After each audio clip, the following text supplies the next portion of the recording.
What is your child's virtual learning readiness score? Hi, I'm Jackie Airo, Executive Director at Fortune House School. Today, I would like to talk to parents. Now, September is round about the corner and you're probably thinking you need to engage your child once again. Now, there are two ways you are probably thinking. There's the virtual learning process or the homeschooling process, which can be done by yourself as a parent or engage somebody else to take care of that. Now, before you get into that, there is something that you really have to understand, and that is, what is your child's virtual learning or homeschooling learning readiness score? Now, one of the things that affects how we learn is our learning styles. And for us to be successful in the learning process, we have to have clear understanding of our learning styles. A lot of this is borrowed from Howard Gardner's ideas around multiple intelligences. According to Howard Gardner, there are 7 multiple intelligences. There's bodily kinesthetic learners, linguistic learners, logical mathematical learners, spatial learners, musical learners, interpersonal learners, and intrapersonal learners. So in this video today, I will focus on the bodily kinesthetic learners and the linguistic learners.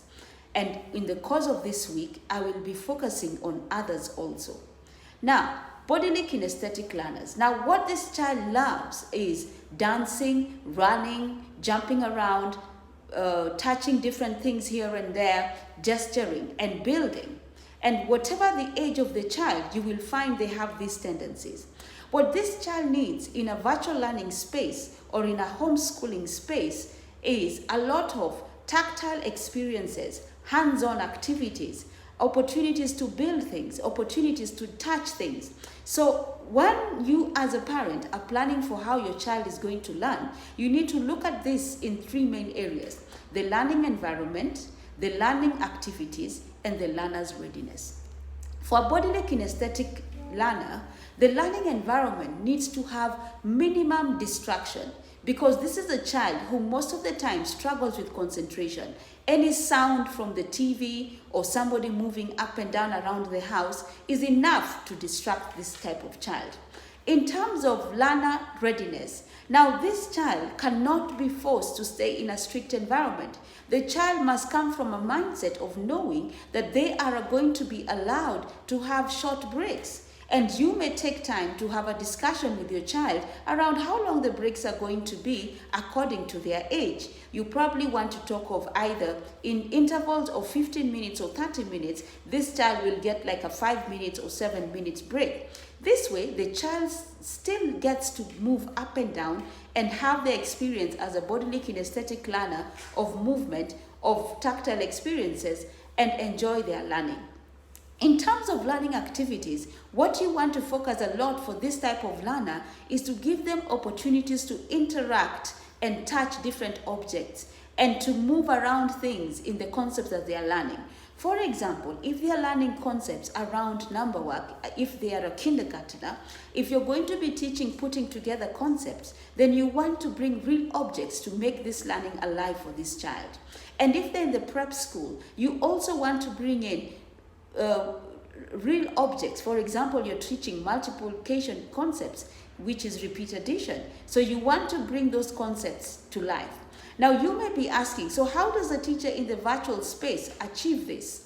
Now, one of the things the teacher should do is come up with activities and let you know as a parent what are some of the items that you will need for this lesson, so that your child or this type of learner does not feel bored or drifts away from the learning process.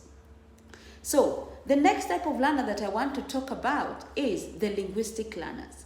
Linguistic learners are children who love reading. They love books. They love stories. They love reading to audios. They have listening to audios. They love watching movies. And one of the things you want to do, what these children need, is a lot of books to read. It's a lot of storytelling moments, because they love listening to stories. So again, we are going to look at the 3 main areas that we want to take care of this learner. So the first thing is the learning environment. The learning environment should be such that this child knows that after I finish, there is a book I can read. So a book laid down near the desk where they are sitting, or a library, or maybe they would prefer working in the library, or promising them that at one point we are going to listen to an audio or watch a video on this particular story is enough motivator for this type of learner. When it comes to learning activities, what you want to have is opportunities where you read for the child a story, case studies of what happened in line with the concept that you want this child to learn.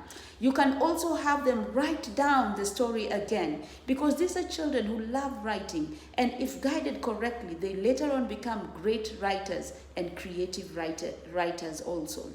So today I have talked about two main types of learners, the bodily kinesthetic learner and the linguistic learner.